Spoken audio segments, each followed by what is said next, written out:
एक बार भगवान को लगा चलो नरसी की परीक्षा लेकर देखें। तो भगवान एक साधु का रूप बनाकर आए और साधु जी नरसी के द्वार पर जाकर कहने लगे, नरसी बड़ी भूख लगी है। नरसी ने कहा आओ भोजन कराता हूँ। बड़े प्रेम से नरसी जी ने भोजन कराया।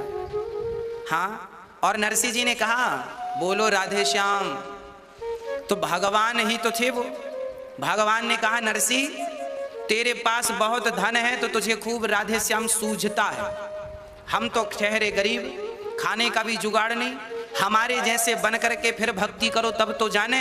ऐसे धन वैभव में रह के तो राधे श्याम सब गा लेंगे, पर हमारी जैसी जिंदगी जीकर भी तुम भगवान के भक्ति करते रहो तब जाने कि तुम सच्चे भगत हो। नरसी को बात अच्छी लगी। नरसी को लगा बात तो सही है, मैं धनवान हूं और फिर मैं भजन कर रहा हूं। यदि मैं गरीब हो गया तो भी क्या मेरे भीतर ऐसी ही आस्था रहेगी भगवान के लिए। नरसी जी ने सारा धन जो बचा था बुलाकर दान कर दिया। अपना घर भी दान कर दिया, अपने कीमती आभूषण भी दान कर दिए, चुटकियों में दे दिया, यूं दे दिया। और वस्त्र धारण कर लिए भगवा और घर से निकल पड़े। लाल वस्त्र पहनकर घर से निकल पड़े। राधे कृष्ण राधे कृष्ण राधे कृष्ण। जो भजन वो अमीरी में करते थे वही भजन वो गरीबी में भी करते थे। इसका तात्पर्य यह है कि जीवन में अमीरी और गरीबी दोनों यद हैं जीवन में। आप अमीरी से निकल कर आए हैं या गरीबी से निकल कर आए हैं, कहीं भी रहिए, कहीं से भी निकल कर आइए, पर भगवत प्रेम बना रहे।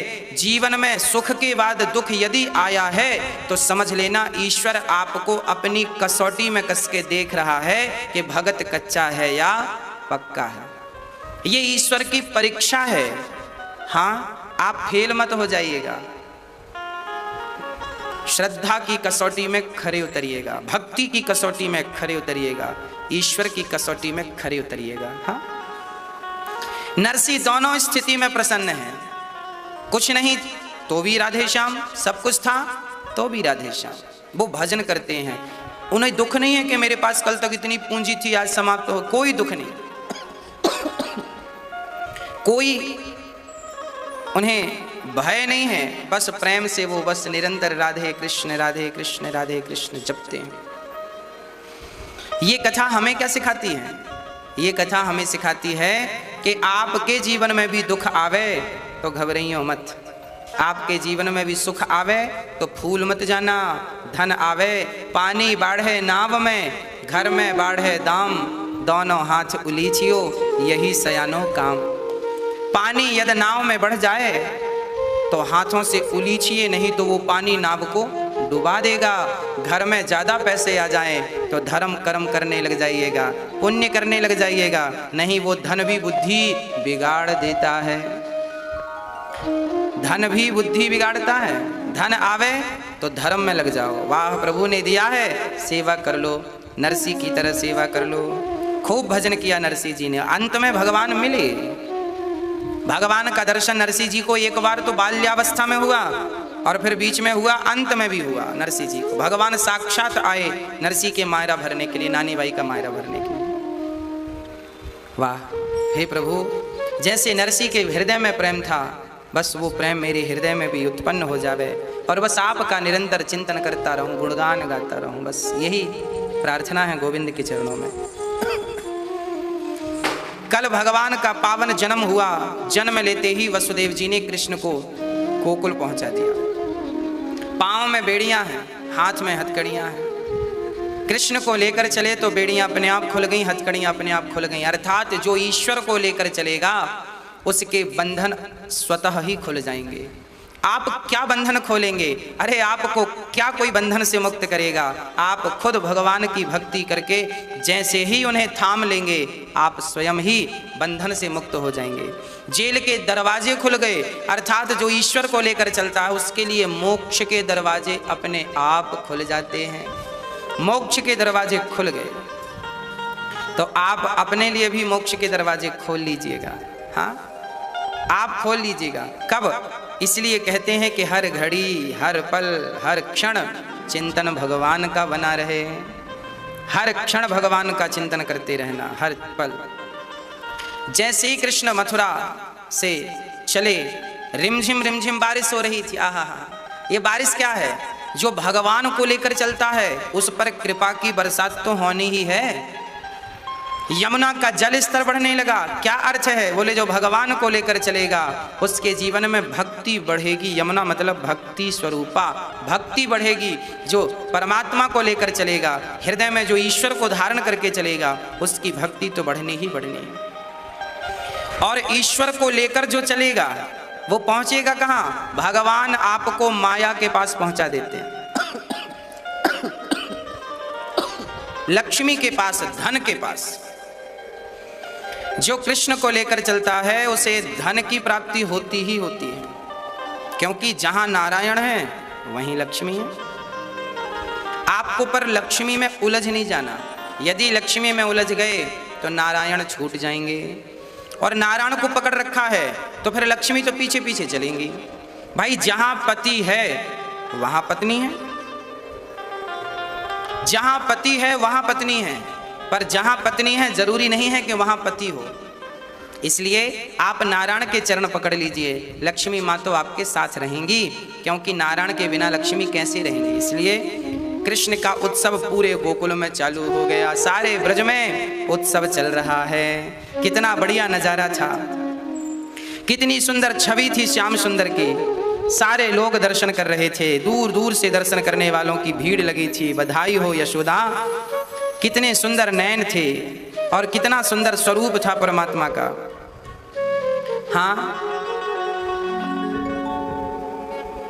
तेरे नैना कैसे हैं पता है?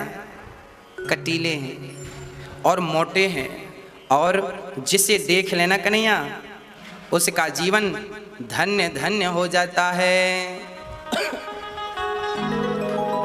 हाँ हो तेरे नैना बड़े रसीले। हाँ, तेरे नैना बड़े रसीले, मोटे मोटे और कटीले। तेरे नैना बड़े रसीले, मोटे मोटे बड़े कटीले। तेरे नैना बड़े रसीले, मोटे मोटे और कटीले। तेरे नैना बड़े रसीले, मोटे मोटे और कटीले। नैनो नजर नहीं लग जावे, नैनो नजर नहीं लग जावे, नैनो नजर नहीं लग जावे, नैनो नजर नहीं लग जावे। मेरे श्याम, मेरा सावरा सलोना घनश्याम, मेरा सावरा सलोना घनश्याम। तेरे नैना बड़े रसीले, मोटे मोटे और कटीले। तेरे नैना बड़े रसीले, मोटे मोटे और कटीले। तैनो नजर नहीं लग जावे, तैनो नजर नहीं लग जाए। मेरे श्याम, मेरा सावरा सलोना घनश्याम, मेरा सावरा सलोना घनश्याम।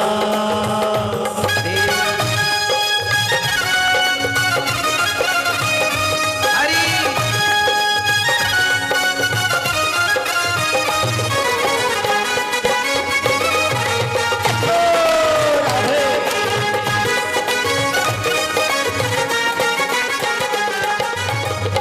सच्चे आशिक को तड़पाना ये तो अच्छी बात नहीं, ये तो अच्छी बात नहीं, ये तो अच्छी बात नहीं। ये भी मैंने माना, मेरे जैसे और कई है, मेरे जैसे और कई, मेरे जैसे और कई। सुन मुरली की ये ताने, सुन मुरली की ये ताने, दिल प्राण मेरा सावरा सलोना घनश्याम, मेरा सावरा सलोना घनश्याम। तेरे नैना नैना नैना नैना, तेरे नैना नैना नैना नैना। तेरे नैना बड़े रसीले, मोटे मोटे और कटीले। तेरे नैना बड़े रसीले, मोटे मोटे और कटीले। तैनो नजर नहीं लग जाए, तैनो नजर नहीं लग जावे। मेरे श्याम, मेरा सावरा सलोना घनश्याम, मेरा सावरा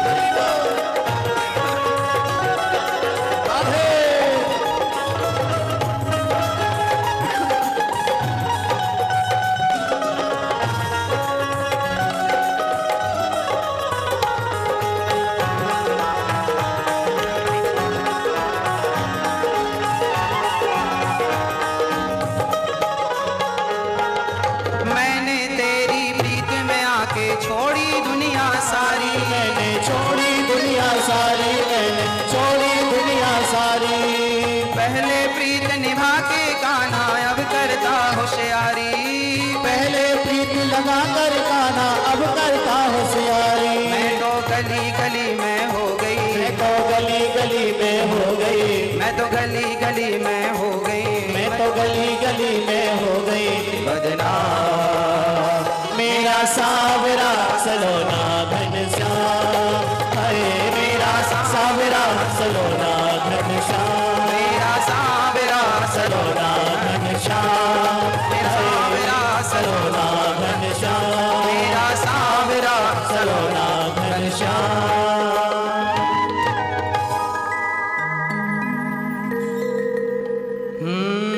तेरे नैना बड़े रसीले, मोटे मोटे और कटीले, तैनू नजर नहीं लग जावे, तैनू नजर नहीं लग जावे मेरे श्याम, मेरा सावरा सलोना घनश्याम। भगवान इतने सुंदर, हाँ कोई इतना भी सुंदर होगा हमने कभी ना सोचा। श्यामल श्यामल सुंदर सुंदर, श्यामल श्यामल सुंदर सुंदर, एक बांसुरी वाला देखा, कोई इतना भी प्यारा होगा हमने कभी ना सोचा। इतने सुंदर, नाम तुम्हारा पालनहारा, नाम तुम्हारा पालनहारा, जाने कब दर्शन होगा, जिसकी रचना इतनी सुंदर वो कितना सुंदर होगा, जिसकी रचना इतनी सुंदर वो कितना सुंदर होगा। दीन दुखी का इस दुनिया में कोई नहीं सहारा है, झूठी दुनिया मेरे प्रीतम तू ही एक सहारा है। कृष्ण दर्श यदि करना हो तो, कृष्ण दर्श यदि करना हो तो, कृष्ण प्रेम करना होगा, जिसकी रचना इतनी सुंदर वो कितना सुंदर होगा। सारे ब्रज में उत्सव चालू था, नंद के आनंद भयो जय कन्हैया लाल की, नंद के आनंद भयो जय कन्हैया। सारे ब्रज में बस आनंद ही आनंद था। सारे ब्रज में लाला के जन्म की बधाइयां दी जा रही थी। नंद बाबा ने तो अपने सारे द्वार खोल रखे हैं, सारा कुछ खोल रखा है। सोना बट रहा है, चांदी बट रही है, हीरे बट रहे हैं, गाय बट रही हैं, गायों का दान, हीरों का दान, भूमि दान, सारा कुछ नंद बाबा ने दान दे दिया। ये तानपुरा का सारा कुछ दान कर दिया नंद बाबा ने, दे दिया। लेने वाले ले ना जा सके इतना कुछ नंद बाबा ने दिया, लेने वाले ले जा ना सके इतना दे दिया नंद बाबा ने। अब भगवान का उत्सव चालू था कि कंस ने षड्यंत्र रचा। कंस ने पूतना मौसी को भेज दिया, जाओ जितने बच्चे प्रकट भये हैं सबको मार डालो। पूतना बच्चों को मारती थी, उनका रक्त पीती थी और मार कर फेंक देती थी। ये काम पूतना का था। आज पूतना कृष्ण को मारने चली, श्याम सुंदर को, मेरे गोविंद को मारने चली पूतना मौसी।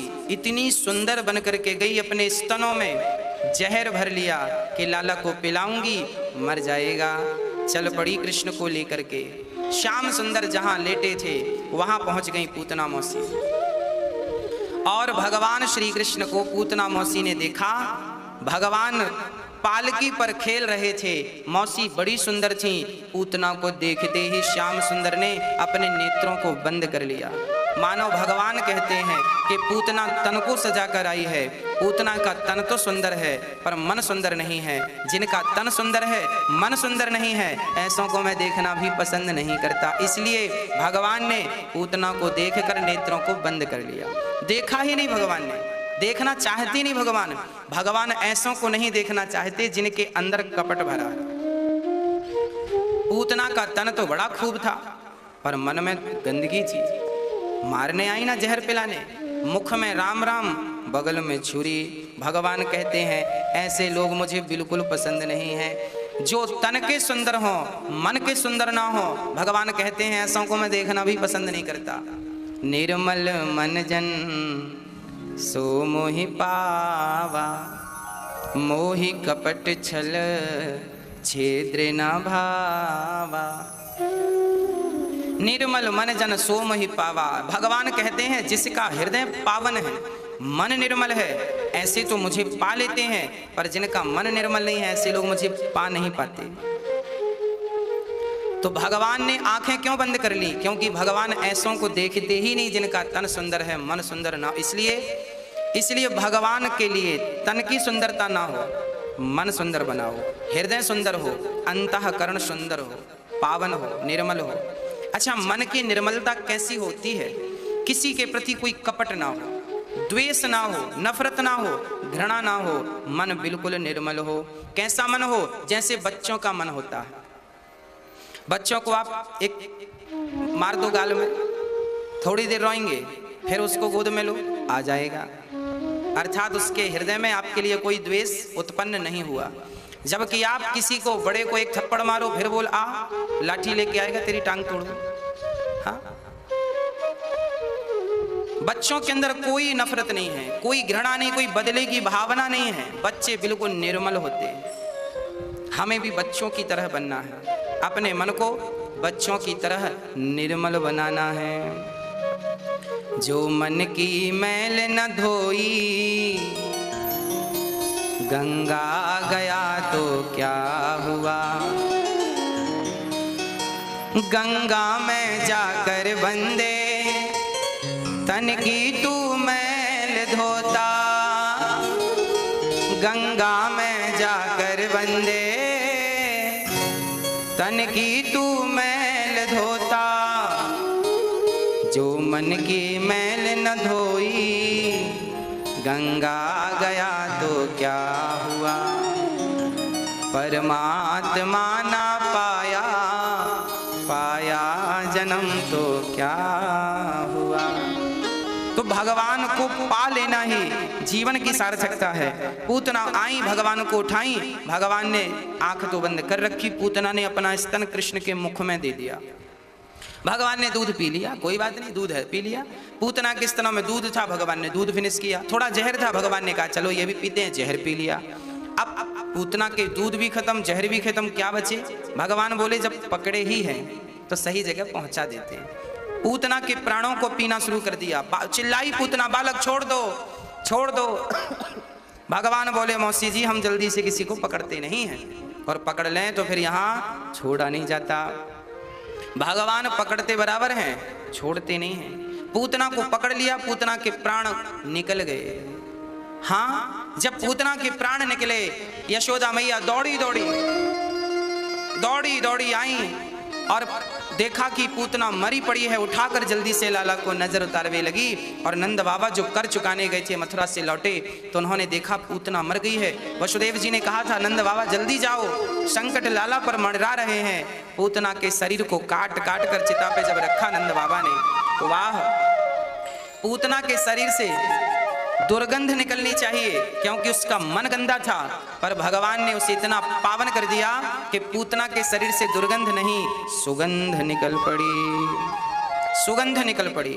आहा, इतना सुंदर सुगंध पूरे ब्रजमंडल में वो सुगंध फैल गई। राजा परीक्षित ने कहा गुरुदेव पूतना तो पापनी थी, उसके शरीर से दुर्गंध निकलनी चाहिए थी, सुगंध क्यों निकली? तब कहा कि सुगंध इसलिए निकली क्योंकि पूतना पावन हो गई है। लोहा, पारस मणि लोहे का स्पर्श कर ले तो लोहा सोना बन जाता है। ऐसे ही पापी से पापी का स्पर्श यदि कृष्ण कर लें तो पापी भी तर जाता है। ऐसी कृपा करते हैं स्वयं बिहारी जी। पूतना के पापों को तार दिया, सन्मुख हों ही जीव मोहि जबहि, जन्म कोटि अघ नासहि तबहि। भगवान कहते हैं कोई कितना भी बड़ा पापी क्यों ना हो, यदि एक बार मेरी शरण में आ जाए तो मैं उसे भवसागर से पार लगा ही देता हूं। वो कितना बड़ा पापी क्यों ना हो, कितना बड़ा पापी क्यों ना हो, तार देता हूं। हाँ, तो भगवान ने पूतना का उद्धार कर दिया। देखिए पूतना मारने आई, मारने वाली को भगवान ने वहां भेजा जहां बड़े बड़े साधु संतों को भेजते हैं। अहो वकेयम स्तन कालकूटम जिघांसया पाययदाप्य साध्वी, लेभे गतिं धात्रुचितां ततोऽन्यं कम्बा दयालुं शरणं व्रजेमा। भगवान पूतना को वो गति देते हैं जो बड़े साधु संत ज्ञानी विज्ञानी को मिलती है। ऐसी दयालुता कहाँ होगी? इसलिए कहता हूँ भगवान की शरण ग्रहण कीजिएगा, कृपा कभी ना कभी होगी जरूर। एक दिन भगवान ने करवट बदली तो माँ यशोदा ने उत्सव रखा, उत्सव रखा। सारे ब्रजवासियों को बुलाया, ब्राह्मणों को बुलाया, सबको प्रसाद पेट भर भर के कराया। तभी छकड़े के ऊपर शकटासुर आके बैठ गया। भगवान ने एक लात मारी तो शकटासुर का उद्धार हो गया। अच्छा, मैया ने लाला को गाड़ी के नीचे बिठा दिया और गाड़ी के ऊपर सामान भर दिया। हम भी जीवन में यही गलतियां कर बैठते हैं। हम लोग भी भगवान को पीछे छोड़कर अपने आप को और अपने सामान को, परिवार को आगे कर लेते हैं। आगे आगे हम चलने लगते हैं, पीछे पीछे भगवान को कर लेते हैं। और जब आपने भगवान को पीछे किया और अपने काम को, धाम को, अपने आप को आगे किया तो भगवान एक लात जमा देते हैं। लो, बड़ा आगे आगे चल रहा है, एक लात मारी तो सब उलट पलट गई। कई बार जिंदगी बड़ी अस्त व्यस्त हो जाती है, परेशान हो जाती है, बड़ा कष्ट होता है जीवन में। क्यों होता है? क्योंकि आपने भगवान को पीछे कर दिया, भुला दिया। जानत हूँ अस स्वामी बिसारी, फिर ही ते काहे ना हो ही दुखारी। इसलिए कहता हूँ रोज सुबह उठा करो, सबसे पहला काम भगवान का स्मरण किया करो। हे नाथ, मैं आपको कभी भूलूं नहीं। सबसे पहले आंख खुले तो पृथ्वी माँ को प्रणाम करो। हे पृथ्वी माँ, आपको प्रणाम, आपको कोटि कोटि नमन। आपके ऊपर ही हम चलते हैं और आप तो हमारी माँ बनकर हमारा पालन करती हो। पहला प्रणाम पृथ्वी माँ को। उसके बाद स्नान करने के बाद दूसरा प्रणाम सूर्य भगवान को। हे सूर्य भगवान, आप हमें प्रकाश देकर के हमारे रास्ते को रोशन करते हैं, आपका कोटि कोटि धन्यवाद। बहुत सारा धन्यवाद देकर सूर्य भगवान को जल एक लोटा जरूर चढ़ाना चाहिए। हे सूर्य भगवान, हम हिंदुओं को सूर्य उपासना जरूर करनी चाहिए। सूर्य भगवान को अर्घ देने से समस्त पाप समाप्त हो जाते हैं। जीवन में कभी भी सूर्य भगवान को जल देना ना भूलिएगा। एक सज्जन बोले, महाराज जी जल देने से क्या होगा? हमने कहा, आप बिजली जलाते हैं तो बिल आता है, आप प्रकाश घर पे करते हैं लाइट से तो बिल चुकाना पड़ता है, पर सूर्य भगवान ने आपके जीवन में रोज प्रकाश दिया है। क्या आज तक कोई बिल मांगा कि चलो भाई इतना हो गया दे दो? क्या बदले में लोटा भर तुम जल भी नहीं दे सकते उनको? अरे जल चढ़ाना तो धन्यवाद, हम कृतज्ञता व्यक्त करते हैं, हम कृतज्ञ नहीं हैं। हम वो लोग ना बने कि ले भी लें और धन्यवाद देने का नंबर आए तो मुंह फेर लें, नाना साहब हम क्यों जल चढ़ाएं। लोग कहते हैं हम क्यों जल चढ़ाएं सूर्य भगवान को, हम क्यों पूजा करें सूर्य भगवान की। ये लोग कौन लोग हैं? ये वही लोग हैं जिस पत्तल में खाते हैं उसी में बड़ा सा छेद करते हैं। ये वही लोग हैं। ये सूर्य भगवान से प्रकाश लेते हैं, बदले में धन्यवाद देने का कहो तो और उनको अपशब्द कहते हैं, गालियां देते हैं। धन्यवाद देना सीखिए। हे सूर्य भगवान, आपको कोटि कोटि नमन। हाँ, सूर्य के नमस्कार से बल, विद्या, बुद्धि, धन बढ़ता है, शांति समृद्धि बढ़ती है। और उसके बाद रोज अपने से बड़ों को प्रणाम करना सीखिए। माता को प्रणाम, पिता को प्रणाम, गुरुजनों को प्रणाम, भगवान को, इष्ट को प्रणाम, सबको प्रणाम करिए। उसके बाद भगवान के द्वार पर बैठकर, आपके घर में जो मंदिर है छोटा सा, मंदिर पर बैठकर प्रेम पूर्वक आंख बंद करके थोड़ी देर के लिए संसार से रिश्ता तोड़कर, संसार से नाता तोड़कर, संसार को भूलकर आंख मूंद करके बिहारी जी से संपर्क साधिएगा। बिहारी जी के श्री चरणों में, गोविंद के श्री चरणों में, नारायण के श्री चरणों में अपने मन को लगाइएगा। थोड़ी देर के लिए अपने आप को भगवान के पावन चरणों में पहुंचाइएगा, कनेक्टिविटी बनाइएगा। संपर्क साधना इसी को बोलते हैं। सुबह जल्दी उठो, स्नान ध्यान करो, जल चढ़ाओ सूर्य भगवान को, आंख बंद करो और भाव से भगवान का चिंतन करो। मैं बिहारी जी के मंदिर में बैठो अपने घर में, पर भाव बनाओ कि मैं बिहारी जी के मंदिर में बैठा हूँ, बिहारी जी का दर्शन कर रहा हूँ, बिहारी जी के सुंदर से बड़े बड़े नेत्रों का दर्शन, बिहारी जी के माथे पे लगे मुकुट पर मोर के पंख का दर्शन, बिहारी जी के छोटे छोटे हाथों का दर्शन, बिहारी जी की कमर का दर्शन, बिहारी जी के चरणों का दर्शन, बिहारी जी के पाँव में बंधी पायल का दर्शन, बिहारी जी के सर्वांग शरीर का सुंदर से छवि का दर्शन, मुखमंडल का दर्शन, ऐसी मुस्कान बिहारी जी की, ऐसा स्वरूप बिहारी जी का। संग में राधा रानी खड़ी हैं, भाव बनाओ, राधा रानी खड़ी हैं, भाव बनाओ कि आप अपने हाथ से बिहारी जी को बढ़िया बढ़िया लड्डू खिला रहे हैं, भाव बनाओ कि आप अपने हाथ से बढ़िया गाढ़ा सा दूध मिश्री डालकर बिहारी जी को पिला रहे हैं और बिहारी जी उसे पी रहे हैं। भाव बनाइए कि आप बिहारी जी के चरणों को पखार रहे हैं केवट बन करके। आहा हा हा हा।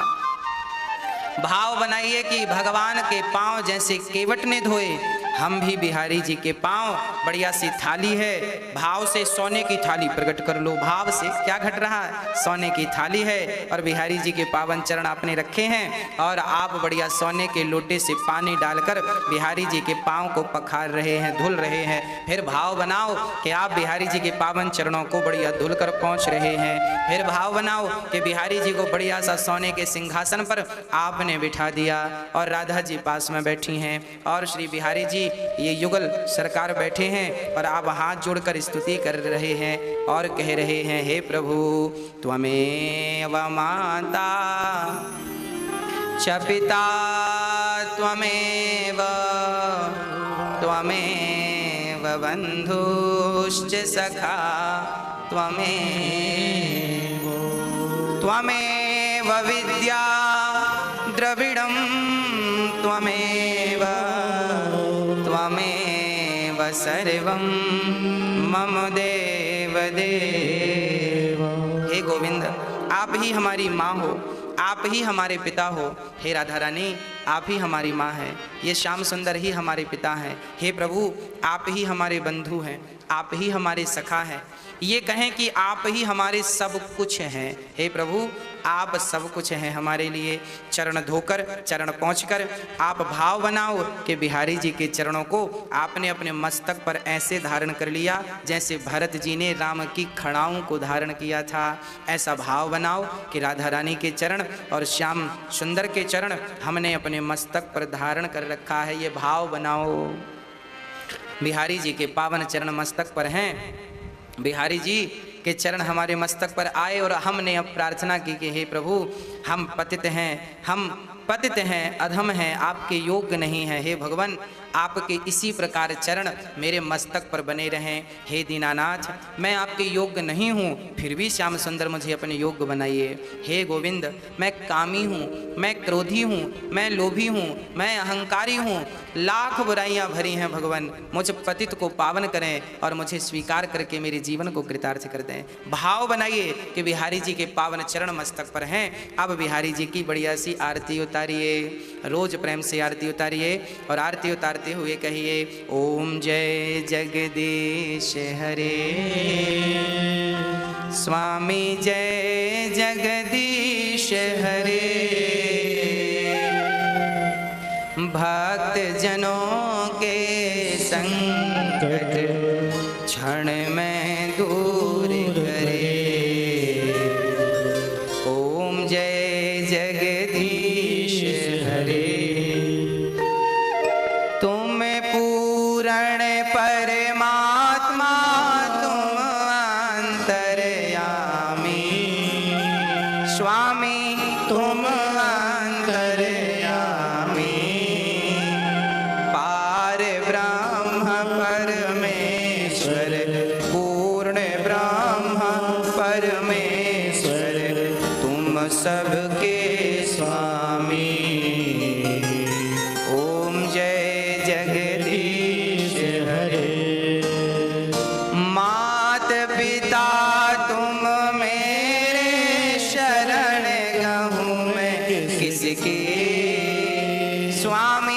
शरण पड़ूं मैं किसकी, तुम बिन और ना दूजा, प्रभु बिन और ना दूजा, आस करूं मैं किसकी। ओम जय जगदीश हरे। रोज ऐसी आरती आप करें, अपने माँ भाव बनाएं कि बिहारी जी सामने बैठे हैं और हम आरती उतार रहे हैं। आरती बड़े भाव से 3 बार चरणों की आरती उतारें। 3 बार कहाँ आरती? चरणों की आरती उतारें 3 बार। आहा, ठाकुर जी के चरणों का दर्शन करें और आरती उतारें। आरती ऐसे उतारनी चाहिए, यूं आरती ले गए और यूं आरती 3 बार चरणों की, 1 फिर यूं फिर 2 ऐसे। जब आरती करें तो आरती में ओम ऐसे बने, ओम ओम, जैसे हम ओम बनाते ना, ओम ऐसे आरती करें तो ओम बने, ऐसे आरती उतारें हम ठाकुर जी की 3 बार चरणों की, 4 बार कमर की। 3 बार चरणों की आरती उतारें, 4 बार कमर की आरती उतारें।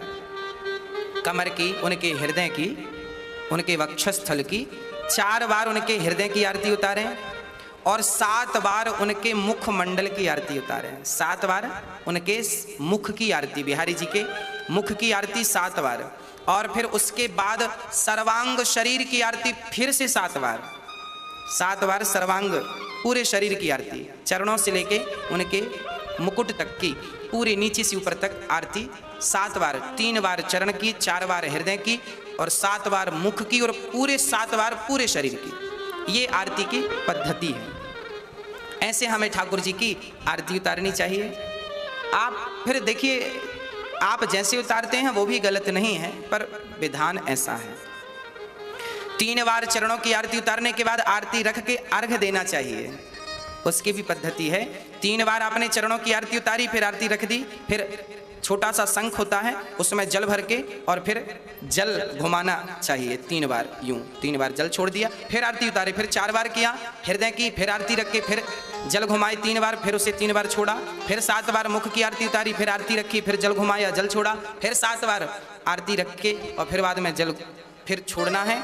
और फिर उसके बाद आरती के बाद ठाकुर जी को आरती समर्पित करना है। आरती हो गई, अब आरती की जो ज्योति जल रही उसे ऐसे ऐसे, हे प्रभु स्वीकार कीजिए, ऐसे, हे प्रभु आरती को स्वीकार कीजिए। भगवान को आरती समर्पित करना। और जब ठाकुर जी को आरती आप समर्पित कर दें तो फिर वो आरती, वो प्रसाद स्वरूपा आरती, फिर उसे आप अपने नेत्रों से, अपने मस्तक से लगाएं। हे प्रभु ये अपने मस्तक पे लगाएं, अपने नेत्रों पे लगाएं, अपने हृदय से रखें। और जो ठाकुर जी को आप फिर प्रेम से आरती के बाद ठाकुर जी को फिर भाव से बढ़िया दूध का, मिश्री का, बढ़िया तुलसी डाल के बढ़िया भोग लगाइए, अपने हाथ से खिलाइए उन्हें और बढ़िया भोग लगाकर खिलाकर ठाकुर जी के और बढ़िया सा दर्शन कराइए, ठाकुर जी का श्रृंगार करिए और फिर उन्हें आईना दर्पण दिखाइए। प्रभु देखिए आपका श्रृंगार ऐसा हुआ है, देखिए आप ऐसे लग रहे हैं। भाव बनाइए कि भगवान आपसे बात कर रहे हैं। जब भी आप पूजा करें, श्रृंगार करें ठाकुर जी का, तो भाव ये हो कि हम मूर्ति की पूजा ना करें, उस मूर्ति में एक सच्चा भाव हो हमारा, एक आस्था, एक भाव ऐसा हो कि ये यही है, यही हमसे बात कर रहे हैं और हम इनकी वही सेवा कर रहे हैं। प्रत्यक्ष सेवा, सबके लिए वो मूर्ति हो सकती है पर आपके लिए वो प्रत्यक्ष भगवान है। इस भाव से आप उनका दर्शन करें, इस भाव से उनका श्रृंगार करें, यही तो है। ऐसे तो नहीं, तो ऐसे तो हम यदि कहें ये मूर्ति है और ये विग्रह है ना, पूर्ण रूप से श्रद्धा से भगवान का श्रृंगार करें, भगवान को दिखाएं, भगवान को प्रणाम करें, एक भाव से, श्रद्धा से। जमाने के लिए वो पत्थर हो पर आपके लिए वो प्रत्यक्ष भगवान है। जाकी रही भावना जैसी, प्रभु मूरत देखी तिन तैसी। बिहारी जी किसी के लिए पत्थर के हो सकते हैं पर हमारे लिए तो प्रत्यक्ष बिहारी जी प्रत्यक्ष हैं। वो तो बात करें हमसे, हम उनसे बात करें, हम तो उन्हें प्रत्यक्ष देखते हैं, हम तो उन्हें पलक झपकाते हुए देखते हैं, हम तो उन्हें बात करते हुए देखते हैं। आप कैसे देखते हैं आपका नहीं पता, हमें तो ऐसा लगता है वो बात कर रहे हैं, वो देख रहे हैं, वो हमें देखकर मुस्कुरा रहे हैं, हम जो कहते हैं वो सुन लेते हैं। तो जाकी ये अपनी अपनी स्वतंत्रताएं हैं। जाकी रही भावना जैसी। आप भाव बनाएं कि आप लड्डू खिला रहे हैं तो भगवान लड्डू लेकर खा भी रहे हैं। वाह, हमें ऐसा लगे कि हमारे हाथ से लड्डू लेकर बिहारी जी खा रहे हैं, उनका मुंह चल रहा है, हम पानी पिला रहे हैं तो वो पी रहे हैं, हम दूध पिला रहे हैं तो वो पी रहे हैं। हाँ, यही तो प्रेम है। ये पागलपन जो है ना, जिसे आप पागलपन कहते हैं, यही पागलपन भगवान को प्रिय लगता है। और सच कहता हूं कि भगवान की भक्ति बिना पागल बने हो नहीं सकती। यदि भगवान का सच्चा भगत बनना है तो दुनिया के लिए तुम्हें पागल होना पड़ेगा। जब तुम पागल दुनिया के लिए साबित हो जाओगे तब भगवान तुम्हारे हो गए, बस खत्म बात, हो गए भगवान अब तुम्हारे। पागल, अरे इन्हीं बिगड़े दिमागों में, इन्हीं पागल दिमागों में भरे भक्ति के लच्छे हैं और इन्हें तो पागल रहने दो। ये तो पागल ही अच्छे हैं, ये तो पागल ही अच्छे हैं साहब, इन्हें पागल रहने दो। ज्ञानियों को भगवान नहीं, पागलों को भगवान। जो प्रेम में मीरा पागल हो गई। उद्धव ज्ञानी थे और जब आए ना पागल होकर आए।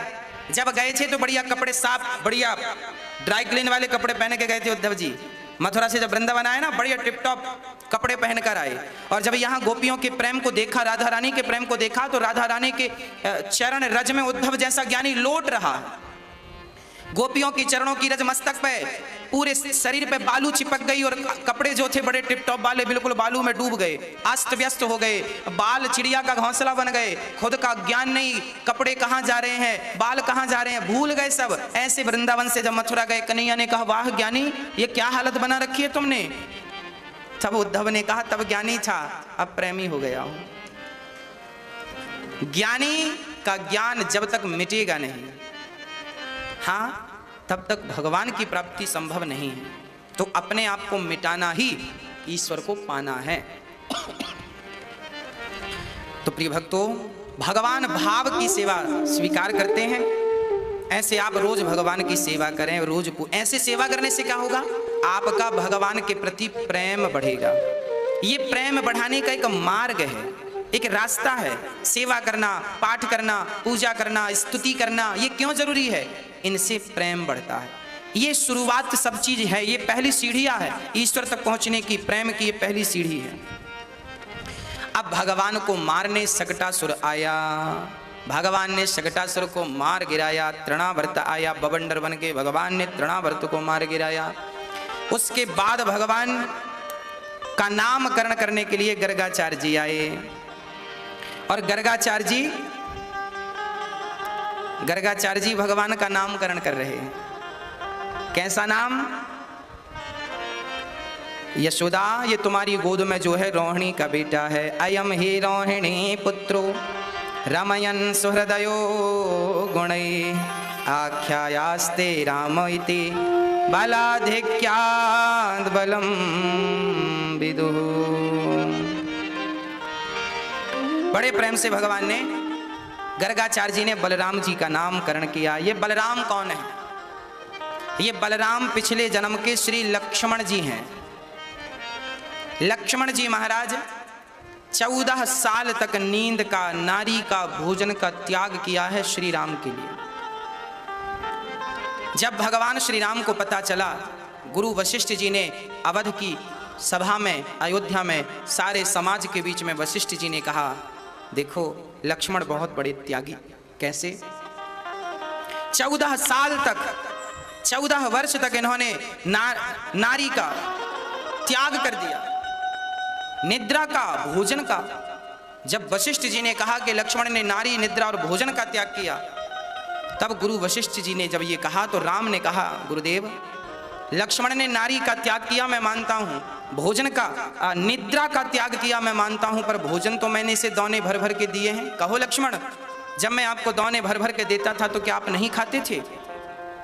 लक्ष्मण ने कहा प्रभु, आप जो दौने देते थे मैं उन दोनों से कहता था देखो अभी राम की सेवा में लगा हूं, अभी खाने का वक्त नहीं है, आप अयोध्या चलो, मैं जब वनवास पूरा करके आऊंगा तब राम का दिया प्रसाद ग्रहण करूंगा। राम ने कहा तू दौने कहाँ हैं? एक स्टोर रूम लक्ष्मण जी ने खुलवाया, देखा तो उसमें दौने बिल्कुल ताजे ताजे, वही फल जो राम ने तब दिए थे, भरे पड़े हैं फल, दौने भरे पड़े हैं। राम ने गिनती कराई, गिनो कितने दौने हैं, गिनती कराई तो 4 दौने कम निकले। राम ने कहा लक्ष्मण 4 दौने कम हैं, आपने 4 बार भोजन किया है?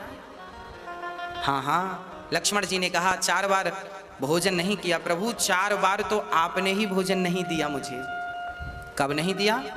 बोले जब पहले दिन हम वनवास के लिए निकले थे तो सुबह 9:30 बजे तो वनवास हो गया था। राम जी 9:30 बजे तो अयोध्या छोड़ के निकल चुके थे, तो आपने भोजन नहीं किया उस दिन, तो मुझे नहीं दिया। पहला दौना ये कम है। दूसरा दौना, जब पिता की मृत्यु का समाचार सुना, जब पूरा समाज राम से मिलने चित्रकूट आए ना, और जब राम से मिलने आए तो सुबह सुबह पहुंचे थे चित्रकूट, पूरा दिन मिलने जुलने में लग गया और किसी ने भोजन नहीं किया। दूसरा दौना वो कम। तीसरा दौना, जब रावण ने सीता का हरण किया, रावण भी सुबह सुबह ही सीता का हरण किया था, वो घड़ी भी लगभग सुबह के 8 से 9 बज रहे थे। उस दिन आपने भोजन नहीं किया, मुझे भोजन नहीं मिला। चौथा दौना, वो जब मेघनाथ ने शक्ति मारी, मैं तो आपकी गोद में था, आपने भोजन नहीं किया, मुझे भोजन नहीं मिला। हाँ, सुबह लक्ष्मण जी युद्ध में निकल गए थे, लगभग 1 बजे शक्ति लगी थी लक्ष्मण जी को, और शक्ति लगी तो विचार करते करते शाम हो गई। फिर शाम को सुखैन वैद्य आए और रात भर में संजीवनी आई, पूरा दिन भोजन नहीं किया। ये 4 दौने ये कम है प्रभु, बाकी गिनती करके देखिए बराबर है। जब लक्ष्मण का ये प्रेम राम ने देखा, ये त्याग राम ने देखा, तो राम के नेत्रों से अश्रुपात होने लगे, राम रोने लगे। लक्ष्मण, 14 साल तक आपने साथ में रहकर भोजन भी नहीं किया और मुझे पता नहीं लगने दिया। ऐसा त्याग, ऐसी भक्ति। लक्ष्मण के से त्याग से, तपस्या से श्री राम प्रसन्न हो गए। कहा लक्ष्मण, अगले जन्म में मैं छोटा बनूंगा, आप बड़े बनना, और मैं आपकी सेवा करके ऋण चुकाऊंगा। वही लक्ष्मण इस जन्म में बलराम बनकर प्रकट भये। और गर्गाचार्य जी ने इनके नाम को राम रखा। राम, बलराम जी का नाम राम क्यों? लक्ष्मण जी सदा राम जपते थे, तो राम जपते जपते जपते खुद राम हो गए। इसलिए लक्ष्मण जी अब बलराम बनकर के, राम बनकर के प्रकट भये। और यहाँ पर यशोदा के पुत्र बनकर के श्री कृष्ण के रूप में शुक्लो रक्तस्तथा पीतः इदानीं कृष्णतां गतः। हाँ, अब गर्गाचार्य जी ने इनका नाम राम रखा, राम कृष्ण रखा, कर्षतिथि कृष्ण। यशोदा बोली, बाबा इतना टेढ़ा नाम रखा है आपने, नाम जपते नहीं बन रहा है। तब भगवान श्री गर्गाचार्य जी ने कहा, इनके नाम अनंत होंगे मैया, अनंत नाम होंगे। और सारे ब्रज में अब कृष्ण के नाम की धूम मच गई और सारे लोग गुणगान करने लगे, कृष्ण कृष्ण कृष्ण कृष्ण जपने लगे। हाँ हाँ हाँ, जपने लगे, चारों तरफ कृष्ण कृष्ण जप रहे हैं। लूट के ले गया दिल जिगर सांवरा जादूगर, सांवरा मेरा सांवरा, मेरा सांवरा, मेरा सांवरा, सांवरा मेरा सांवरा, मेरा सांवरा, मेरा सांवरा। भाव से मस्ती के साथ जरा चलते हैं। जय हो राधे। हरि बोल।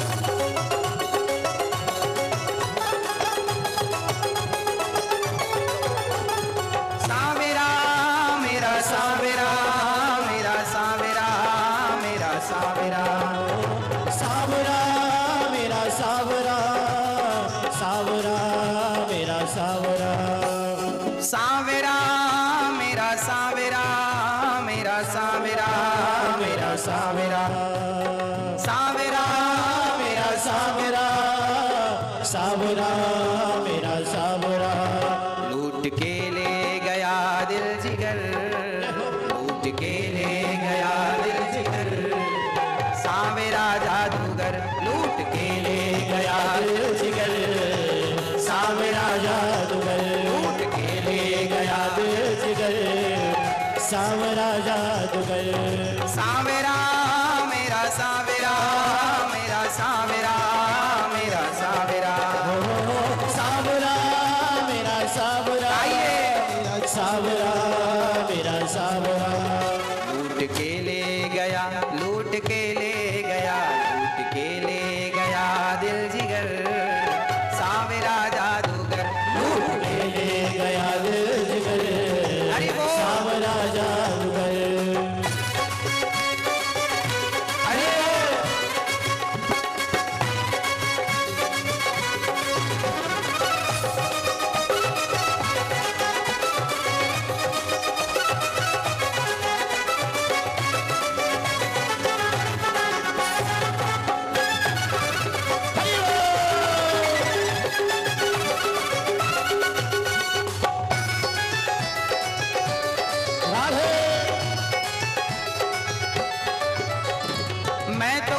यमुना में भरने को पानी। मैं तो गई यमुना में भरने को पानी।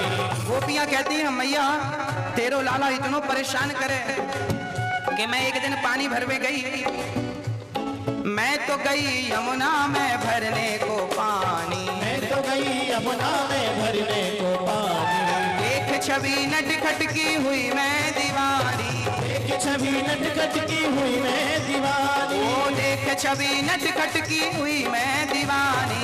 एक छवि नटखट की हुई मैं दीवानी। उसने मारी जो, जय हो। उसने मारी जो, उसने मारी जो तिरछी नजर, सावेरा जादूगर उसने मारी तिरछी नजर, सावेरा जादूगर। सावेरा मेरा सावेरा, मेरा सावेरा, मेरा सावेरा। ओ सावेरा।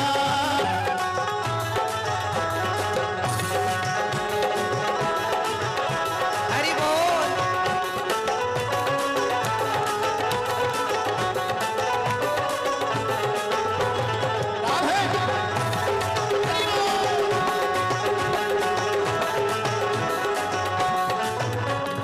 कान सुनी मुरली की सुध बुध में खोई। कान सुनी मुरली की सुध बुध में खोई। कान सुनी मुरली की सुध बुध में खोई। कान सुनी मुरली की सुध बुध में खोई। भूल गई लोक लाज तेरी मैं हो गई। भूल गई लोक लाज तेरी मैं हो गई। भूल गई लोक लाज तेरी मैं हो गई। भूल गई लोक लाज तेरी मैं हो गई। छोड़ के तुझको, छोड़ के तुझको, छोड़ के तुझको जाऊं किधर, सावेरा जादूगर छोड़ के तुझको जाऊं किधर, सावेरा जादूगर। लूट के ले गया दिल जिगर, सावेरा जादूगर लूट के ले गया दिल जिगर, सावेरा जादूगर। हरि बोल।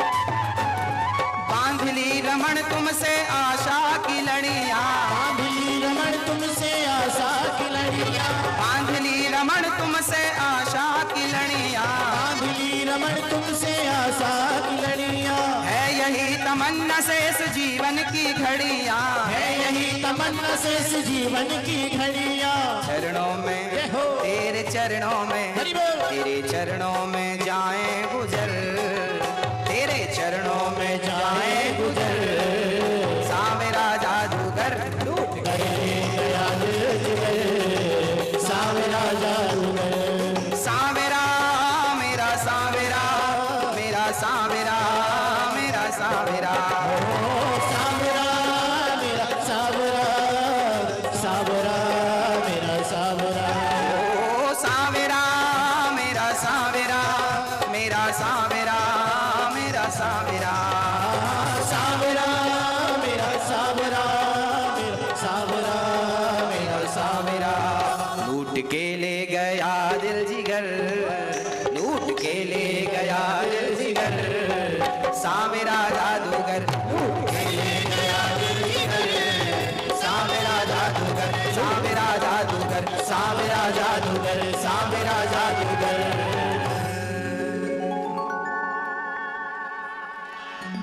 लूट के ले गया दिल जिगर, सावेरा जादूगर। हाँ, सारे ब्रजवासी, सारी गोपियों का दिल कृष्ण के पास चला गया। हम तो कहते हैं आप भी अपना दिल गोविंद को दे दीजिए। एक था दिल, एक था दिल मिल गया वो शाम से, अब कहीं दिल को लगाने की हमें फुर्सत नहीं। ये जो आंखें हैं हमारी, ये जो आंखें हैं हमारी, श्याम से अब कहीं आंखें मिलाने की हमें फुर्सत नहीं। हम तो कहते हैं दिल भगवान को दे दो और आंखें भगवान में ऐसी लगे कि सपने में आए तो केवल कृष्ण आए। मैं जिस दिन भुला दूं तेरा प्यार दिल से, वो दिन आखिरी हो मेरी जिंदगी का।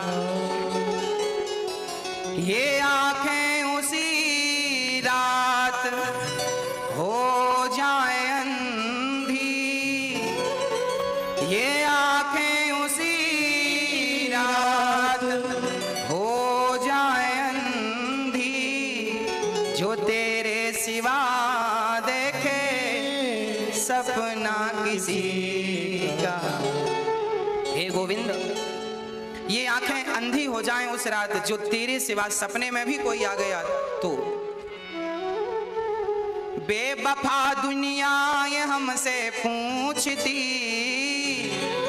बेवफा दुनिया ये हमसे पूछती, अब किसी को कुछ बताने की हमें फुर्सत नहीं। क्या बताएं, क्या बताएं, किसको बताएं। हाँ, बस भगवान से दिल लग गया, लगन तुमसे लगा बैठे, जो होगा देखा जाएगा, तुम्हें अपना बना बैठे, अब जो होगा सब देख लेंगे। हाँ, तो आंख भगवान के लिए गोपियों का दिल कृष्ण ने चुरा लिया। कन्हैया मक्खन चोर नहीं है, कन्हैया मन चोर है। कन्हैया मक्खन नहीं चुराते, मक्खन जैसा मन जिसका निर्मल हो, शुद्ध हो, तो उसका मन भगवान चुरा लेते हैं। हाँ, भगवान चित्त चोर हैं, इनका नाम ही चित्त चोर है।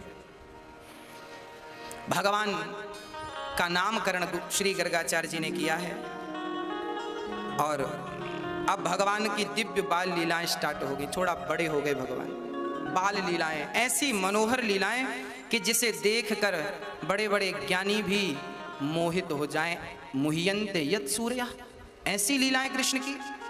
क्या क्या लीलाएं ऐसी हुई कि अटपटी हैं, लोग समझ ही नहीं पाते कैसी लीलाएं हैं। अब देखो, इतना बड़ा भगवान किसी के घर जावे और कहे सुनो गोपी हमें थोड़ा सा मक्खन दे दो। जिसके घर पे 9 लाख गैया हो, जो खुद गैयों के अंदर दूध भरता हो, जो दूध के अंदर खुद मक्खन भरता हो, जो मक्खन के अंदर खुद घी भरता हो, आज वो भगवान गोपी के घर जाकर कहता है ने कितनों सो मक्खन दियो गोपी। गोपी बोली दारी के तेरे घर में मक्खन आए का?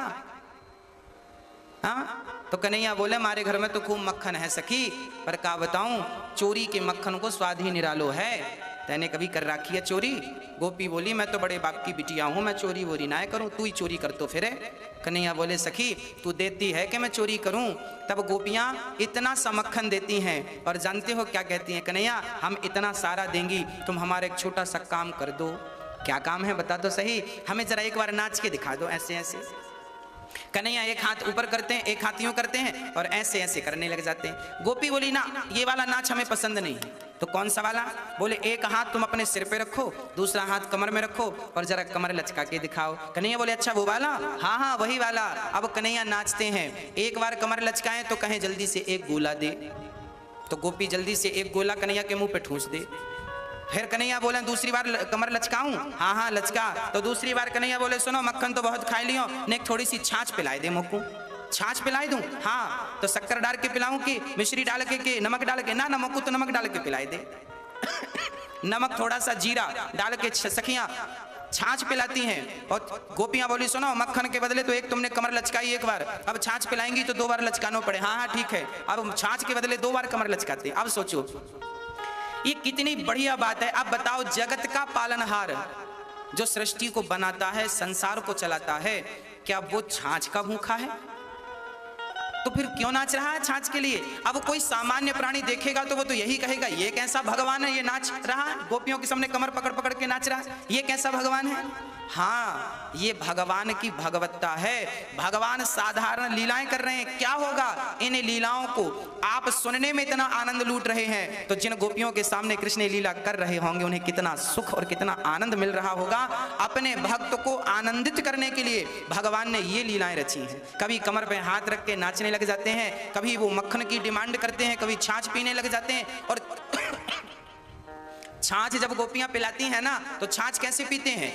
एक जग में छाछ भर के लाई गोपियां, 1 लीटर ढेर सारी। तो कन्हैया छोटे से हैं, जग उठाते हैं, मुंह पे रखते हैं और छाछ पीने लग जाते हैं। आधी तो पेट में जाती है, बाकी दोनों तरफ से गिर जाती है, दोनों तरफ से। और जब जब जग नीचे करते हैं, पात्र नीचे करते हैं, बर्तन नीचे करते हैं, तो भगवान के यहाँ पर पूरा सफेद, पूरा दूध का वो निशान पड़ जाता है। गोपियां देखती हैं तो कभी गोपियां अपने दुपट्टे से कृष्ण को गोद में बिठाकर कन्हैया के गालों को पहुंचती हैं, कन्हैया के अधरों को पहुंचती हैं और कन्हैया के मुखमंडल का प्यार से दर्शन करती हैं। कितनी सौभाग्यशाली हैं ये गोपियां, कितनी सौभाग्यशाली हैं ये गोपियां। कृष्ण जब धरा पर थे तब इन गोपियों ने जन्म लिया। हाँ, और अपनी गोद में बिठा बिठा के कभी कृष्ण को मक्खन खिलाती हैं, कभी कृष्ण को छाछ पिलाती हैं, कभी उनका मुंह पहुंचती हैं, तो कभी उनके गाल को चूमने लग जाती हैं, तो कभी उनको हृदय से लगा लेती हैं, तो कभी उनको यहाँ पे बिठा लेती हैं, तो कभी कन्हैया को गोद में लेके झूला झुलाने लगती हैं। ऐसी गोपियाँ, ऐसा प्यार, ऐसा दुलार, ये क्या चल रहा है? ये भक्त और भगवान का प्रेम चल रहा है। ये गोपियाँ कौन हैं? क्या हम जैसी गोपियाँ हैं? ना, ये बहुत पुण्य करने वाली गोपियाँ हैं। जब आप भगवान से बहुत प्रेम करते हैं, बहुत प्रेम करते हैं और भगवान की याद में रोते हैं, तड़पते हैं, बिलखते हैं, जब भगवान देखते हैं कि आपका प्रेम अब प्रबल हो गया, तब भगवान आपको गोपी बना के अपनी लीला में सम्मिलित कर लेते हैं। ये जितनी गोपियां थीं, इन्होंने ना जाने कितने जन्मों तक तपस्या की, कितना प्रेम किया, कितना इंतजार किया, तब कहीं जाकर उस इंतजार का परिणाम ये मिला कि आज भगवान इनकी गोद में बैठकर इनके हाथ से कभी मक्खन खाते हैं, कभी छाछ पीते हैं, कभी दूध पीते हैं, कभी ये गालों को चुम्बन करती हैं, कभी हृदय से लगाती हैं, कभी पाँव में पायल बांधती हैं। वाह! ये पुण्य के बल से इन्हें भगवान इस रूप में प्राप्त हो गए। यदि आप भगवान की तपस्या करेंगे ना, खूब एक पांव से खड़े होकर खूब तपस्या करेंगे, तो भगवान आएंगे, कहेंगे वरदान मांगो, आपने मांग लिया, भगवान 2 मिनट के अंदर चले गए, आए गए। आप यदि तपस्या करते हैं तो भगवान दर्शन तो देंगे, पर 2 मिनट में वरदान देके चले जाएंगे, जो तुम्हें चाहिए सो मांग लो। जैसा कि दर्शन ध्रुव जी को हुआ, ध्रुव जी ने तपस्या की, भगवान मिले, चले गए। क्या हुआ? चले गए। पर गोपियों के संग ऐसा नहीं है। गोपियों को भगवान मिलते हैं तो उनकी गोद में बैठते हैं, उनके संग नाचते हैं, उनके संग क्रीड़ा करते हैं। अब बताओ कि ध्रुव को भी भगवान मिले और गोपियों को भी भगवान मिले, किसका मिलना सार्थक था? आपको भगवान चाहिए तो कैसे भगवान चाहिए? गोपियों की तरह चाहिए या ध्रुव की तरह चाहिए? हाँ, अरे भाई, ध्रुव जी को तो 5 मिनट के लिए भगवान का दर्शन हुआ, आए और चले गए, पर गोपियों को तो 11.5 सालों तक कंटिन्यू दर्शन होता रहा। कभी गोद में बैठते हैं, कभी उनके संग खेलते हैं, कभी उनसे प्यार करते हैं। वाह, यही तो दर्शन है, यही तो गोपियां हैं। इसलिए तो बड़े बड़े साधु, बड़े बड़े तपस्वियों से श्रेष्ठ ये अनपढ़ गोपियां हैं। उद्धव जैसे ज्ञानियों से श्रेष्ठ ये गोपियां हैं ब्रज की। क्यों है श्रेष्ठ? क्योंकि इनके भीतर प्रेम है। ध्रुव जी ने तपस्या की, भगवान मिले, पर प्रेम जितना गोपियों के भीतर है शायद किसी के भीतर हो। तो हम तो आपसे निवेदन ये करेंगे कि प्रभु कभी दर्शन देना तो हमें गोपियों की तरह दर्शन देना। हाँ, जैसे गोपियों के बन गए भगवान। भगवान किसके थे? भगवान गोपियों के थे। तो ऐसी गोपियां, आज एक गोपी रो रही है। पूछा सखियों ने, क्यों, क्या हुआ? आज तो रो रही है, क्या हो गया? बोले 15 दिन हो गए मैं रोज मक्खन रखती हूँ, इंतजार करती हूँ कि शायद अब कृष्ण आए, अब भोग लगाएं, अब कृष्ण आए। अब पर 15 दिन से मैं रोज रखती हूँ, पुराना बासा मक्खन फेंक कर ताजा ताजा रखती हूँ, आए नहीं। क्या गलती हो गई? क्या अपराध हो गया। सखी रोने लगी और जब रोई तो बाकी सखियां समझाती हैं, मत रो, आज हम तेरे बारे में जरूर कहेंगे। सारी सखियां शिकायत करने चली गई, ए मैया कहाँ तेरे लाला, कहाँ है गौ सखी, अरे तो को पतो ना है, घर घर जाके मक्खन चुराए, वो सखी के घर परेशान कर रखी, जाके लाला को बोलो जाके वको मनावे। अब देखो गोपियां कह रही हैं कि उसके घर भेजो।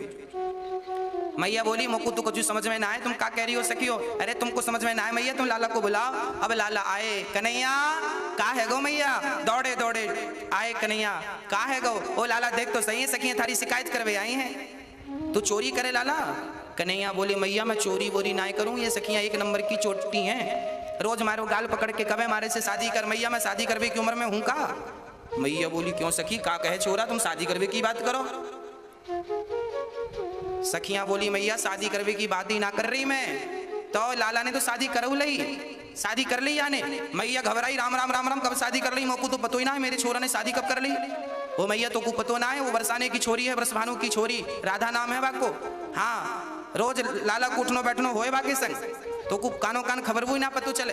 अब तो मैया घबराई, च्योरे लाला तेने का कर रखियो है, वो मैया सब झूठी बात करें, मैं तो जाऊं वहां बैठूं तो वह सखी आ जावे और बात करे, इनको लगे मैंने शादी कर रखी है। मैया सखियां बोली मैया लाला को हमारे संग भेजो, हम बाद में यहाँ की सारी बात बतावेंगी। मैया बोली बताइयो जरूर, लाला जा जरा इनके संग। अब कन्हैया को लेके गई और सखियों ने कान पकड़ के कहा क्यों रे, वो सखी ने का बिगाड़ रखी हो तेरे, काहे नहीं जाए बाके घर तू। अब देखो जगत के पालनहार को कान पकड़ के कह रही उसके घर क्यों नहीं जा रहा है तू। अब बताओ भगवान पे किसी का जोर चलता है, पर गोपियों का चल रहा है, क्यों, क्योंकि भगवान बिकाऊ हैं, कोई ग्राहक हो तो खरीद ले। हाँ याद रखना भक्तों, हाँ हम और आप भले बिकाऊ नहीं हैं, पर मेरे कृष्ण बिकाऊ हैं, भगवान बिक जाते हैं, भक्त के प्रेम के आगे बिक जाते हैं, भाव के आगे बिक जाते हैं। कोई ग्राहक हो तो खरीद ले उन्हें, न जाने कौन से गुण पर दयानिधि रीझ जाते हैं, यही सदग्रंथ कहते हैं, यही हरिभक्त गाते हैं, न जाने कौन से गुण पर दयानिधि रीझ जाते हैं। ऐसी अद्भुत महिमा कन्हैया के कान पकड़कर गोपियां कहती हैं उसके घर क्यों नहीं जाता। कन्हैया गए और जब उस सखी ने दर्शन किया कि लाला आ रहे हैं, चरणों में लौट गई, कन्हैया के चरण धूली उठाकर मस्तक पे रखा और कन्हैया को बिठाकर अपने हाथ से मक्खन खिलाया।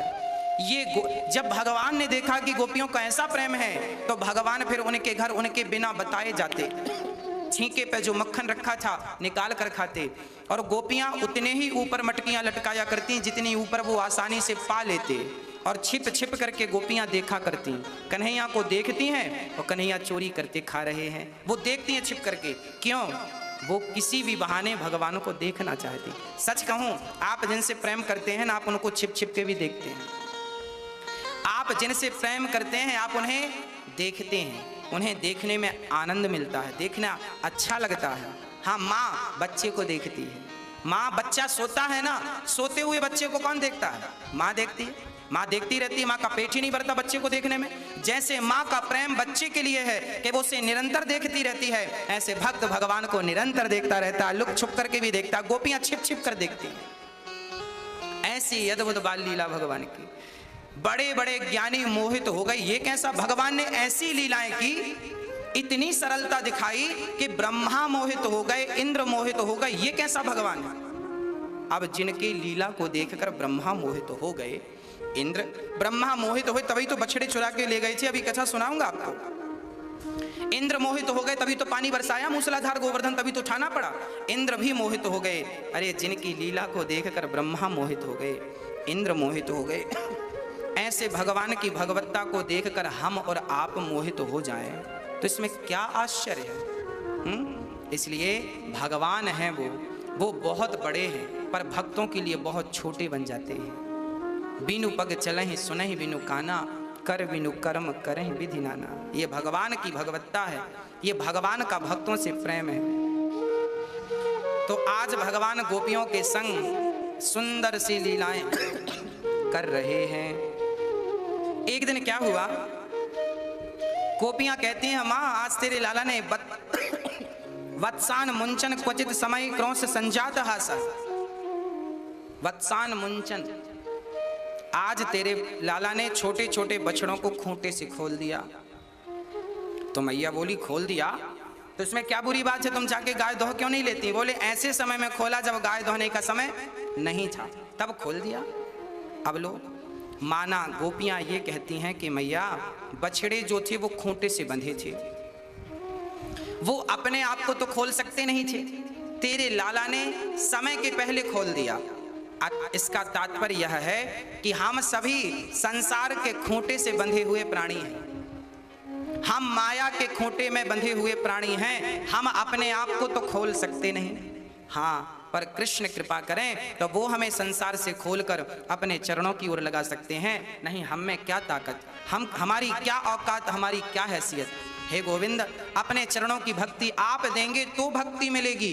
कहते हैं भक्ति करने से भक्ति नहीं मिलती, भक्ति वही करते हैं जिन पर भगवान की कृपा होती है। भगवान जिन्हें अपना बनाए वो भगवान का बनता है, नहीं बनाए तो नहीं बनता। तो भगवान की भक्ति वही कर सकते हैं जिन पर बिहारी जी की कृपा हो। कृपा ना करें वो तो हमारे मुंह से तो राम राम भी ना निकले, कृष्ण कृष्ण भी ना निकले। हाँ, हमारे अंदर तो भगवत प्रेम, भाई प्रेम थोड़ी आप जगा सकते हैं, प्रेम कोई बाजार से खरीद नहीं सकते। प्रेम तो भगवत कृपा से जागता है। संसार के प्रति प्रेम तो सबका है, बच्चों से सबका प्रेम है, पत्नी पति से सबका प्रेम है, परिवार से सबका प्रेम है, पर भगवान से प्रेम कौन देगा ये प्रेम? बोले प्रेम की भिक्षा मांगो, यदि बिहारी जी दे दें तो ये प्रेम की भिक्षा केवल बिहारी जी दे सकते हैं, केवल राधा रानी दे सकती हैं, नहीं तो प्रेम की भिक्षा कोई दे नहीं सकता। आज जो भगवान का भजन नहीं कर रहे हैं ये कौन लोग हैं? ये अभी बिहारी जी की कृपा के योग नहीं बने, इसलिए अभी बिहारी जी का प्रेम इनके भीतर नहीं है। हाँ, जो बिहारी जी के चरणों से जुड़ चुके हैं, जिनका हृदय बिहारी जी के चरणों में लग चुका है, मन लग चुका है, प्रेम हो गया है, समझना कि बिहारी जी की कृपा इन्हें मिल गई। जिनके अंदर अभी भगवत प्रेम जागा नहीं, जो अभी विषयों में उलझे हैं, समझ लेना कि बिहारी जी की दृष्टि अभी इन पर पड़ी नहीं है। जिन पर दृष्टि पड़ गई वो सब छोड़ के भगवान के चरणों में पड़े हैं। हाँ, तो ये प्रेम, इसलिए भगवान के दर पे जाओ, बिहारी जी के दर पे जाओ तो झोली फैलाकर कहो, हे बिहारी जी हमें अपने चरणों की भक्ति दे दो, हमें अपने चरणों का प्रेम दे दो। हम आपसे क्या मांगे? हम तो आपसे आपको मांगने आए हैं। यदि वो हमें योग्य समझेंगे तो अपनी भक्ति की एक बूंद जरूर हमें प्रदान करेंगे, एक बूंद हमें जरूर देंगे, थोड़ा सा जरूर देंगे। तो भगवान से केवल प्रेम मांगो, केवल प्रेम, क्योंकि भगवान को क्या पसंद है? राम ही केवल प्रेम प्यारा, मिलहि न रघुपति बिनु अनुरागा, किए जोग जप ज्ञान विरागा। गोस्वामी जी लिख रहे हैं, जरा सुनिएगा। मिलहि न रघुपति बिनु अनुरागा, अनुराग मतलब बिना प्रेम के रघुनाथ जी नहीं मिलेंगे। किए योग, तुम कितने बड़े योगी बन जाओ, कितना जप कर लो, कितने ज्ञानी बन जाओ और कितने बड़े वैरागी बन जाओ, वैराग्य आ जाए, ज्ञानी बन जाओ, जपी बन जाओ, योगी बन जाओ, पर प्रेम नहीं आया तो कल्याण नहीं होगा। और प्रेम कहाँ से आएगा? बोले बिहारी जी के चरण, बिहारी जी के मंदिर जाओ और बिहारी जी के मंदिर में जो भक्त लोग आते हैं ना, उन भक्तों की धूल समेटो अपने हाथ से, अपना हाथ जमीन में ऐसे फेरो और आपके हाथ में जो रज लग जाए उसे अपने मस्तक पे लगा लो। यही तो भगवत कृपा का साधन है इस कलिकाल में। दासानुदासो भवितास में भूया, भगवान के बिहारी जी के मंदिर में जो भगतों की भीड़ है उनके चरणों की धूल उठा उठा के अपने मस्तक पे सजाइए। शायद इसी से कुछ भगवत प्रेम जाग जाए, शायद इसी से कुछ भगवत भक्ति जाग जाए। यही इस कलिकाल में साधन है ईश्वर की प्राप्ति का। उड़ उड़ रज मस्तक लगे तो मुक्ति मुक्त है जाए। हाँ, तो ये वृंदावन की रज है, माथे पे लगेगी तो भगवत प्रेम जगाएगी, माथे पे लगेगी तो भगवत भक्ति बढ़ाएगी। इसलिए ये रज मस्तक पे जरूर लगाइए, तब बिहारी जी की कृपा के योग हम बनेंगे। एक दिन क्या हुआ मैया कि भगवान यमुना के तट पर गए, ब्रह्मांड घाट में। माँ यशोदा कहाँ गई? ब्रह्मांड घाट में यमुना स्नान करने माँ यशोदा गई। कन्हैया को बिठा दिया, तुम बैठो मैं अभी स्नान करके आती हूँ। तभी क्या हुआ कि उठा करके रज को, मिट्टी को श्याम सुंदर ने चख लिया, खा लिया। भगवान ने मिट्टी क्यों खाई? क्योंकि ये मिट्टी कह रही थी, पृथ्वी माता हे प्रभु मुझे पावन कर दीजिए अपना हाथ लगाकर। तो भगवान ने कहा चलो हाथ नहीं, अब मुंह भी लगा लेते हैं। तो भगवान ने मिट्टी को मुंह से लगाकर पावन किया। अच्छा, मैया ने बाद में पूछा, च्योरे लाला तेने माटी खाई? कन्हैया बोले माटी ना खाई ना। चल मुंह खोल। जब मुंह, अच्छा भगवान ने मिट्टी खाई थी और माँ ने पूछा खाई, मना कर दिया नहीं खाई। हाँ मैया जी, ओ मैया, हाँ भगवान कह रहे हैं खाई नहीं खाई। पहली बात तो भगवान ने मिट्टी खाई है और माँ ने पूछा तो कह दिया। क्या भगवान ने झूठ कह दिया नहीं खाई? खाई थी तो कह क्यों नहीं दिया कि खाई है? झूठ क्यों कहा? इसके पीछे भी एक कारण था। भगवान ने असत्य नहीं कहा। सच्चाई यह थी कि भगवान के शरीर में जो देवी देवताओं का निवास है, ब्रह्मांड निकाया निर्मित माया रोम रोम प्रतिवेद कहें, भगवान के एक एक रोम में ब्रह्मांड लटक रहे हैं। तो वो देवी देवता जो थे, उन्होंने देवी देवताओं ने भगवान से कहा प्रभु जिस रज में आप खेलते हैं वो रज हमें प्रसाद के रूप में दीजिए। तब भगवान ने उस रज को उठाकर अपने मुख पे रखा, मुख के माध्यम से उन सब तक वो रज पहुंच गई। तो भगवान ने कहा मैंने तो नहीं खाई, हाँ पर वो लोग जरूर मांग रहे हैं जो मेरे भीतर बसते हैं, भगत हैं, संत हैं, देवी देवता हैं। तो भगवान ने मिट्टी नहीं खाई, भगवान ने खाई नहीं, खिलाई, उन्हें प्रसाद स्वरूप खिलाई। इसलिए कह दिया मैंने नहीं खाई। भगवान ने कोई अपने स्वाद के लिए छोड़ी खाई थी, वो तो देवी देवता जो उनके अंदर बसे हैं वो मांग रहे थे, सो दे दिया। अब मैया बोली मुंह खोल, खोल दिया मुंह। वो जब मुंह खोला तो फिर भगवान के मुंह पे क्या दिखाई पड़ा? जिनको मिट्टी खिलाई थी वो दिख पड़े, सारे देवी दिख रहे हैं, देवता दिख रहे हैं, ब्रह्मांड दिख रहा है, नदी दिख रही है, समुद्र दिख रहा है, सब दिख गया। इतना सा मुंह और पूरा ब्रह्मांड दिख गया। हाँ, इतने से मुख में इतना बड़ा ब्रह्मांड दिख गया।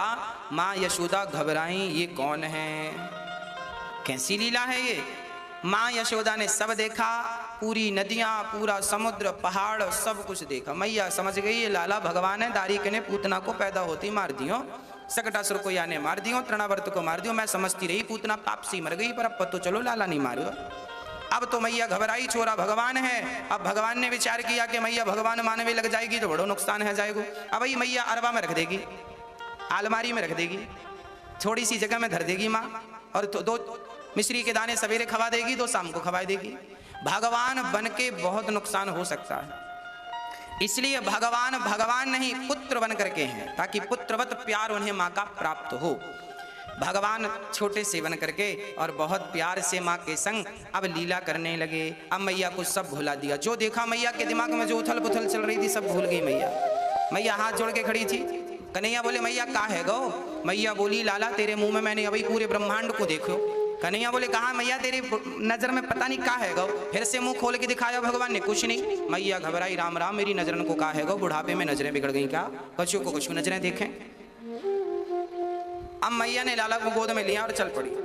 अब प्रश्न ये खड़ा है कि प्रभु जब सब भुलाना ही था माँ को तो दिखाया क्यों? तब भगवान ने कहा मैंने अपनी माँ को थोड़ी दिखाया है कुछ, मैंने तो जगत वालों को, तुम्हें और हमें दिखाया है। क्या दिखाया? कि कहीं तुम भगवान की लीलाओं में मोहित ना हो जाओ, कहीं तुम्हें भगवान पर कोई डाउट ना हो जाए, संदेह ना हो। ये कैसा भगवान मक्खन चुराने वाला, मिट्टी खाने वाला, कहीं आपको संदेह ना हो। इसलिए भगवान ने सब दिखाया कि देखो मैं लीलाएं साधारण कर रहा हूं, पर मैं हूं वही परमात्मा जिसके मुख में पूरा ब्रह्मांड समाया है। मुझे साधारण समझने की भूल ना कर लेना। मैं मिट्टी खा रहा हूं, मैं मक्खन खा रहा हूं, इसका अर्थ ये नहीं है कि मैं साधारण हूं। कई लोग भगवान पर संदेह करते हैं। आज भी हमारे भारत में करोड़ों लोग ऐसे हैं जो भगवान कृष्ण पर, राम पर संदेह करते हैं। ये कैसे भगवान? ये तो कोई पुरुष है। एक सज्जन बोले महाराज जी भगवान तो थे ही नहीं। उन्होंने कहा कि राम तो थे ही नहीं, कृष्ण तो थे ही नहीं, ये तो केवल आप लोगों ने मनगढ़ंत बातें करनी शुरू कर दी, मन की बातें हैं। हमने कहा भाई थोड़ी देर के लिए आज मैं आपके सामने एक बात रख रहा हूं। जो लोग ये कहते हैं कि वेद पुराण तो ब्राह्मणों ने लिख दिया, शास्त्रों को तो ब्राह्मणों ने लिख दिया, ये कोई सत्य नहीं है, ऐसा लोग कहते हैं। जो लोग वेद पुराणों पे उंगली उठाते हैं, हमारे कृष्ण और हमारे राम पर उंगली उठाते हैं, जो लोग ये कहते हैं कि राम एक कल्पना है, जो लोग ये कहते हैं कि कृष्ण एक कल्पना है, आज मैं आपको सबूत देना चाहता हूं। श्रीमद् भागवत की कथा कितनी प्राचीन है, और भागवत में जो कृष्ण का चरित्र है, मैं कहता हूं कृष्ण थे। अब आप कहेंगे कृष्ण थे, इसका सबूत क्या है? तो मैं कहूंगा भागवत में लिखा, आप कहेंगे भागवत तो लिख सकता है ना कोई भी, हम और आप नहीं लिख दी भागवत। आज मैं आपको सबूत दे रहा हूं। कृष्ण थे, यदि थे तो सबूत क्या है? सबूत सुनिए। अभी साल भर पहले की घटना है। हमारे भारत के वैज्ञानिकों ने द्वारिका में जो समुद्र है, उस समुद्र में गोताखोरों ने गोता लगाया, तो पता है समुद्र के भीतर एक द्वारिका मिली है। ये मैं नहीं कहता, ये पूरी दुनिया भर के साइंटिस्ट कह रहे हैं, वैज्ञानिक कह रहे हैं। देखी उन्होंने अपनी आंखों से, गोताखोरों ने। टीवी पर, अखबारों पर यह बात छपी थी, साल भर पुरानी घटना है, ज्यादा पुरानी नहीं है। अभी आप यूट्यूब पर डालेंगे द्वारिका तो पूरी हिस्ट्री निकल के आएगी। गोताखोरों ने देखा और वहां के सैंपल लाए। जब सैंपल पर टेस्ट हुआ तो पता चला कि ये जो द्वारिका, एक समुद्र के भीतर एक पूरी नगरी मिली है। पता है आपको, पूरी नगरी समुद्र के भीतर मिली है। उस नगरी की जब खोज हुई तो पता चला कि वो नगरी 5,500 साल पुरानी है। ये मैं नहीं कहता, पूरी दुनिया भर के साइंटिस्टों ने शोध किया उस पर और फिर मोहर लगाई। साइंस ने द्वारिका खोज निकाली है, साइंटिस्टों ने खोज निकाली है। अब भागवत में लिखा है कि 5,500 साल पहले द्वारिका थी और भगवान ने जाते वक्त पानी में द्वारिका डुबा दी, ये लिखा है। और वही बात आज सबूत मिल गए। तो जो भागवत में लिखा है 5,500 साल पुरानी बात आज मिल रही है, सबूत मिल रहे हैं, अवशेष मिल रहे हैं, तो क्या ये कृष्ण के होने का प्रमाण नहीं है? क्या ये प्रमाण नहीं है? हाँ, महाभारत का युद्ध हुआ 5,500 साल पहले। कहां हुआ? कुरुक्षेत्र में हुआ। आज भी पुरातत्व विभाग को कुरुक्षेत्र की खुदाई में महाभारत के अवशेष आज भी मिल रहे हैं। घटोत्कच का कंकाल मिला है, बहुत लंबा है, 20 फीट लंबा है। अब 20 फीट लंबा कोई आदमी है, पर कंकाल मिला है। जब कंकाल मिला है, हड्डियां मिली हैं, तो आदमी तो रहा होगा। जब हड्डी है तो आदमी तो रहा होगा। इस सबूत को आप नकार नहीं सकते। आज भी पुरातत्व विभाग को, आज भी जमीन के भीतर से तलवारें मिल रही हैं उस समय की, रथ मिल रहा है उस सोने के रथ। उस समय सोने के रथ पे राजा महाराजा युद्ध करने आते थे। सब कुछ मिल रहा, अवशेष रखे हैं। जाकर अपने नेत्रों से, जिनको संदेह है, भगवान की भगवत्ता पर संदेह है और डाउट से हैं, आप जाइए और खुद अपने नेत्रों से देखिए, मत करिए किसी पे बिलीव, खुद जाकर देखिए। राम के बारे में मैं आपको राम का प्रमाण दे दूं। जो लोग राम को कल्पना कहते हैं, राम का जो सबूत मांगते हैं, उनको मैं बता दूं कि 10 सालों तक नासा के साइंटिस्टों ने रिसर्च किया है राम सेतु पर। रामेश्वरम में जो राम सेतु है, पुल है, जिसे बंदर भालुओं ने बनाया था, उस पर 10 वर्ष तक साइंस ने रिसर्च किया है। नासा के साइंटिस्ट आए, रिसर्च 10 साल तक किया। उसके बाद उन्होंने कहा कि ये पुल, ये सेतु मानव निर्मित है। ये साइंटिस्ट कह रहे हैं, हम नहीं कह रहे हैं। शास्त्रों में लिखा था राम ने बनवाया है, बंदर भालुओं ने बनाया है। साइंस ने उसे प्रूव कर दिया कि ये मानव निर्मित है। और ये इतना बड़ा सेतु बनाया गया था। राम ने जब विभीषण को राजा बना दिया, तब राम ने वो सेतु तोड़ दिया था, क्योंकि लंका जाने का पुल बन गया, कोई भी जा सकता था। लंका के राजा विभीषण थे। विभीषण ने कहा प्रभु फिर तो कोई भी आ जाएगा, हमसे युद्ध करेगा, हम किस किस से लड़ेंगे? तो आप एक काम करो, ये आवागमन का जो रास्ता है ये तोड़ दीजिए। टूटा नहीं किसी से, राम ने उसे तोड़ा बाण चलाकर, और फिर तोड़ा तो फिर भी 10 किलोमीटर का अवशेष रह गया। तो आज भी वो है, आज भी सबूत के तौर पर है। आज भी राम सेतु के वहां के पत्थर आज भी पानी में तैरते हैं। किस किस सच्चाई को आदमी नकारेगा? साइंस पढ़ करके तो लोगों की आंखें खुलनी चाहिए। पर आजकल के कुछ लोग साइंस की 2-4 बुक पढ़ लेते हैं तो अपने आप को बहुत बड़ा साइंटिस्ट मानने लग जाते हैं। वो सत्यता को नकारने लग जाते हैं, वो वेद पुराण ग्रंथों को नकारने लग जाते हैं, वो भगवान के अस्तित्व पर उंगली खड़ी करने लग जाते हैं।